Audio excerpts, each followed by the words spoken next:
Halo semuanya, balik lagi di GEP Media Channel bersama kakak Kak Fitria. Seperti biasa, kali ini kita akan membahas prediksi soal literasi bahasa Inggris di TPS UTBK SNBT 2023.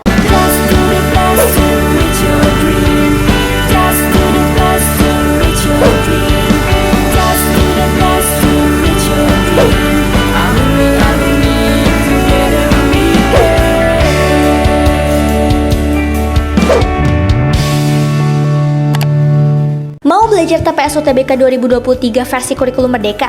Ikut kelas online di GP Media aja. Kamu bisa belajar 4 subtes TPS dalam 20 kali pertemuan dengan benefit e-book, 12 kali tryout, dan masih banyak benefit lainnya. Harganya 350.000 aja loh. Ayo buruan daftar dan jangan ketinggalan. Kapan lagi kamu bisa ikut tryout UTBK gratis di GP Media kalau bukan sekarang? Siapa aja bisa ikutan loh, jadi jangan sampai ketinggalan.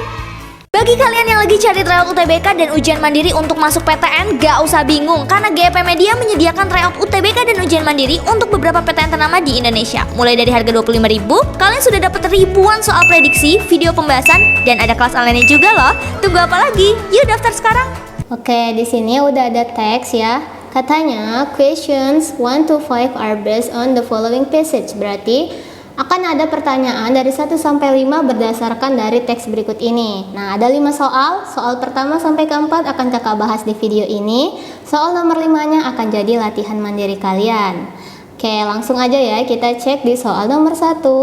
Katanya, what is the main idea of the passage? Jadi kalau nanya main idea itu, kalau main idea of the passage berarti kita harus cari ide pokok dari keseluruhan teks. Cara cepat buat nemu jawaban ini adalah kita cari kalimat utama dari setiap paragrafnya, yang biasanya kalimat utama itu ada di awal dan akhir, tapi harus dikumpulin dari setiap paragraf karena dia mintanya keseluruhan. Oke, karena saat ini kita lagi nggak tes, kita masih latihan, kakak akan coba untuk mengartikan keseluruhan teks dan nanti akan kakak simpulkan inti-inti dari setiap paragrafnya biar kalian juga jadi lebih paham yang mana sih yang dimaksud dengan kalimat utama itu. Oke, kita langsung aja ya mulai dari paragraf 1. Kalimat pertama katanya forests have the ability to regulate water systems. Jadi hutan memiliki kemampuan untuk mengatur sistem perairan, prevent erosion and flood, mencegah erosi dan banjir, and maintain soil fertility. Jadi, dan bisa juga menjaga kesuburan tanah.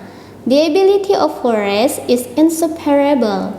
Jadi, kemampuan dari hutan ini tidak terpisahkan from the existence of millions and even billions of trees. Dari kehadiran jutaan dan bahkan miliaran pohon in a forest area, di area hutan atau kawasan hutan. Trees only store water for their own needs, and the land saves water. Jadi pohon hanya menyimpan air untuk kebutuhan mereka sendiri, hanya untuk kebutuhan pohon itu sendiri. And the land saves water, dan tanah menyimpan air. Jadi sisa air yang nggak diserap atau nggak disimpan sama pohon ini akan disimpan oleh tanah. Itu paragraf 1. Kita lanjut ke paragraf 2. Billions of trees with their white canopies. Miliaran pohon dengan kanopi lebar mereka akan hold back rain, akan menahan hujan. In this position, pada posisi ini, rainwater does not directly hit the soil surface. Jadi katanya, air hujan tidak secara langsung menghantam the soil surface, permukaan tanah. Tetapi will fall slowly through the leaves. Jadi akan jatuh secara perlahan melalui daun-daunan and flow through the tree trunk, dan mengalir melalui batang pohon. Tree trunk itu batang pohon ya artinya. Dan kemudian the soil surface filled with tree trunks will produce quite a lot of litter. Jadi permukaan tanah yang diisi dengan batang pohon, maksudnya di sini permukaan tanah yang ada tanamannya, ada pohonnya yang tumbuh di situ, akan memproduksi quite a lot, cukup banyak sampah originating, berasal from organic materials. Jadi berasal dari material-material organik in the forms, dalam bentuk of leaf and dry twigs. Jadi dalam bentuk daun dan ranting kering. Dramatically, ini artinya secara berangsur, littering is heading towards the decay process. Jadi secara berangsur-angsur sampah atau tumpukan sampah akan menuju ke proses pembusukan. Heading towards itu menuju, decay-nya itu pembusukan. Terus, the organic materials are collected on the soil surface. Jadi, material-material organiknya dikumpulkan di permukaan tanah. Kita lanjut ke paragraf 3. Litter blocks the water falling from the canopy so it does not directly hit the soil. Jadi, tumpukan sampah blocks menahan air yang jatuh dari kanopi so it does not directly hit the soil. Jadi, tidak secara langsung menghantam tanah. Terus, litter also functions as a place to live for millions of organisms. Jadi, tumpukan sampah juga berfungsi sebagai tempat untuk tinggal jutaan organisme. Dalam kurung ini worms, jadi dalam kurung itu cacing.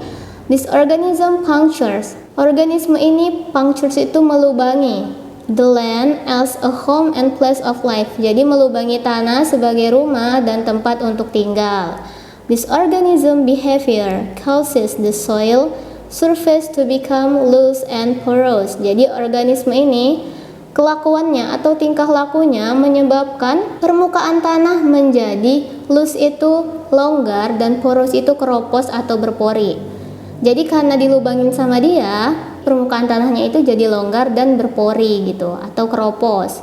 When raindrops, ketika tetes hujan, from the canopy, dari kanopi tanaman itu fall onto the litter, jatuh ke tumpukan sampah. The water slowly flows to the soil surface. Jadi air secara perlahan mengalir ke permukaan tanah. The loose and porous top layer of soil will absorb the water. Ini tuh artinya lapisan atas dari tanah yang longgar dan keropos akan menyerap air dan kemudian the water will be stored. Jadi air akan disimpan in the aquifer, di aquifer. Lanjutannya the underground river. Nah, jadi aquifer itu adalah underground river atau sungai bawah tanah. Selanjutnya, the soil surface in the forest has high capacity. Jadi permukaan tanah di hutan memiliki kapasitas yang tinggi to absorb, untuk menyerap rainwater, untuk menyerap air hujan. As a result, hasilnya most of the rainwater seeps. Sebagian besar air hujan seeps itu merembes ke dalam tanah into the soil.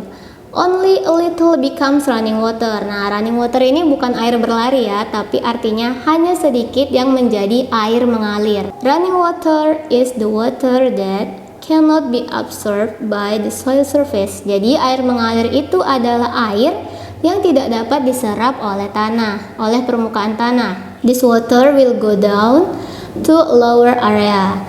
Air ini akan turun mencari tempat yang lebih rendah. If running water exceeds the carrying capacity, jika air yang mengalir melebihi carrying capacity ini kayak kapasitas bawaan atau daya dukung of the river, dari sungai, it can certainly cause flood.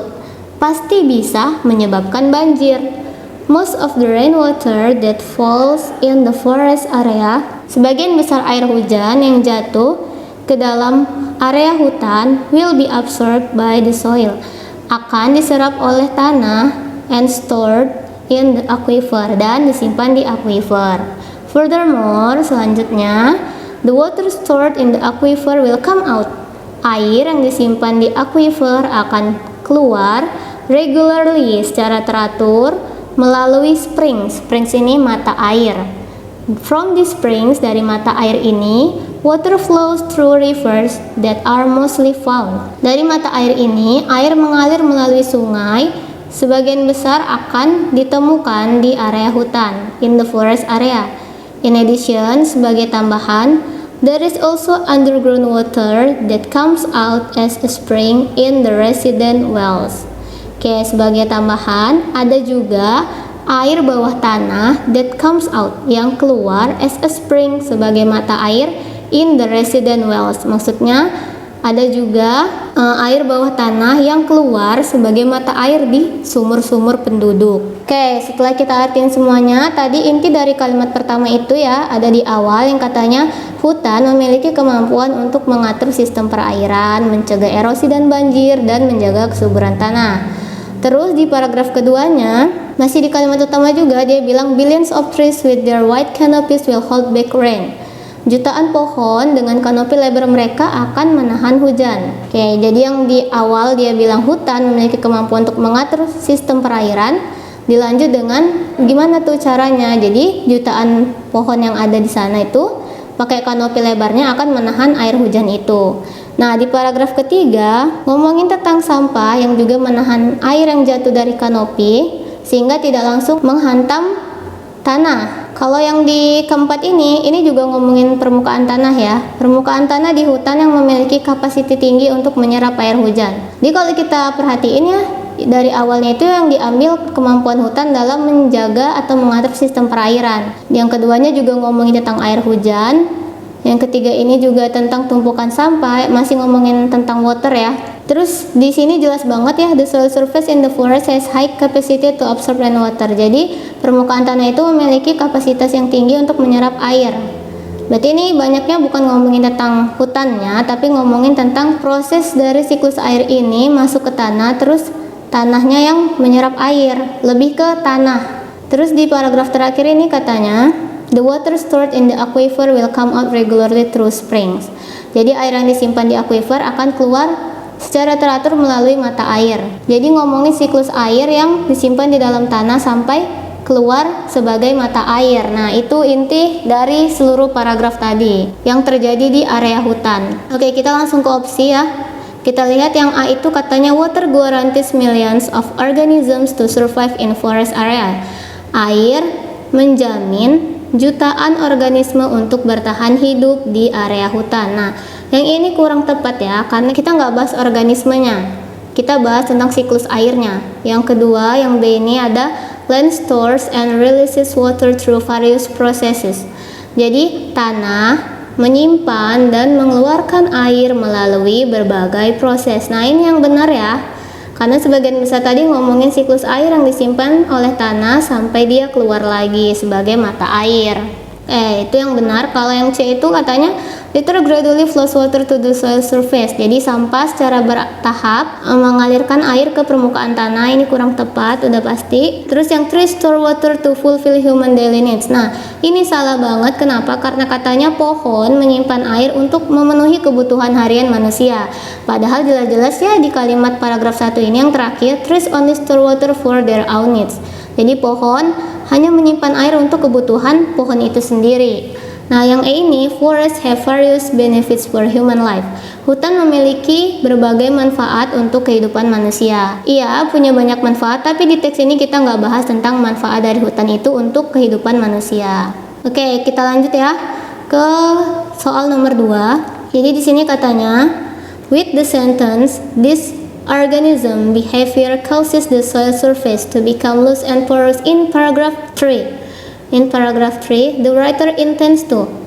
Jadi, dengan kalimat this organism behavior, tingkah laku organisme yang menyebabkan permukaan tanah menjadi longgar dan berpori, di paragraf 3, penulis bermaksud, intens itu bermaksud untuk, kita langsung lihat ya paragraf 3 ini yang dicetak tebal, this organismnya kalimatnya, ditanya itu maksud dari penulis.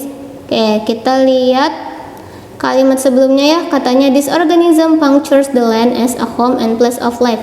Organisme ini melubangi tanah sebagai rumah dan tempat tinggal. Jadi kelakuan melubangi tanah ini yang menyebabkan permukaan tanah itu menjadi longgar dan berpori. Kita cek ke opsi. Di sini dibilang yang A itu describe the organism and its behavior against loose soil.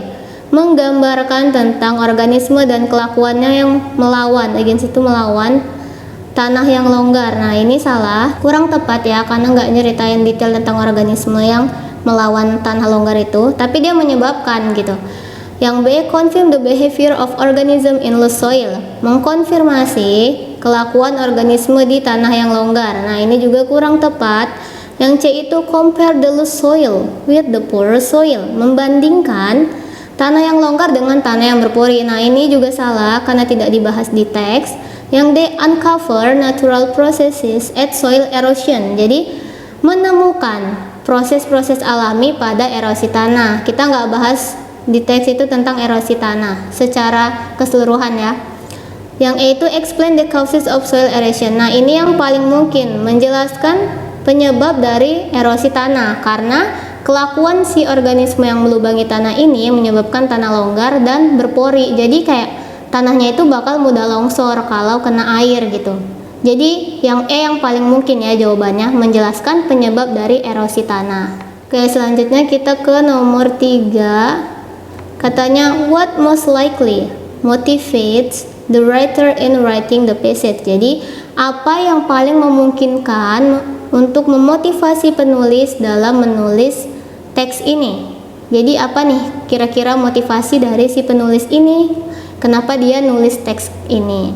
Yang A itu katanya, there's an unresolved flood problem.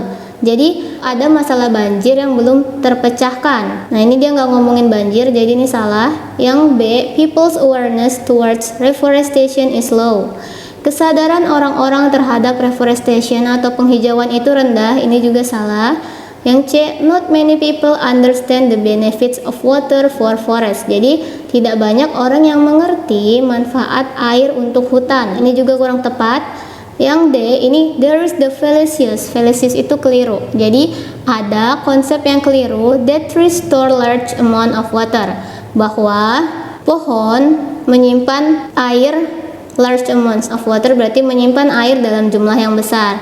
Nah ini ya jawabannya yang D. Kenapa? Karena di sini di paragraf 1 ini katanya trees only store water for their own needs and the land saves water. Jadi kayak penulisnya itu menegaskan di sini kalau pohon itu hanya menyimpan air untuk kebutuhannya sendiri dan sisanya itu disimpan sama tanah. Jadi dia nulis ini karena ada pemahaman yang keliru bahwa pohon itu menyimpan air dalam jumlah yang besar.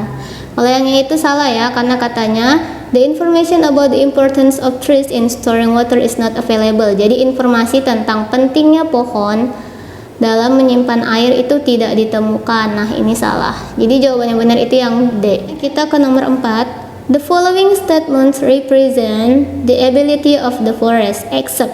Nah ada kata except ya. Jadi kalimat berikut ini yang mewakili kemampuan hutan kecuali. Oke, kemampuan hutan disebut di kalimat pertama paragraf 1. Katanya forests have the ability to regulate water systems, prevent erosion and flood, and maintain soil fertility. Nah, kita lihat di opsi yang kecuali. Berarti yang C ya, yang tidak disebutkan, a place to live for wild animals. Jadi sebuah tempat untuk hewan-hewan buas katanya. Yang A itu ada di teksnya. Yang B ada, yang D sama E ada maksudnya. Jadi yang tidak ada itu yang C, yang tidak disebutkan di teks. Soal terakhir ini latihan untuk kalian ya. Di sini katanya the word dramatically in paragraph 2 is best replaced by. Nah, ini ya kata yang dicetak tebal ini dramatically. Jadi kata ini itu bisa diganti dengan apa? Nah, kalau kayak gini soalnya, kalian harus mengartikan keseluruhan opsi dari A sampai E. Ini harus kalian artiin. Terus kalian coba cocokin ke teksnya. Jadi tidak secara ini ya, secara pengertian harfiah gitu. Jadi setelah kalian artikan, harus kalian cocokin satu-satu ke teksnya, cocok atau enggak. Karena ada kalimat yang mirip-mirip. Sesuai itu belum tentu masuk ke dalam teksnya. Makanya harus dilihat dari struktur teks yang ada, apakah ini cocok atau enggak. Oke, mungkin cukup sekian dari kakak. Semoga bermanfaat and see you to the next video.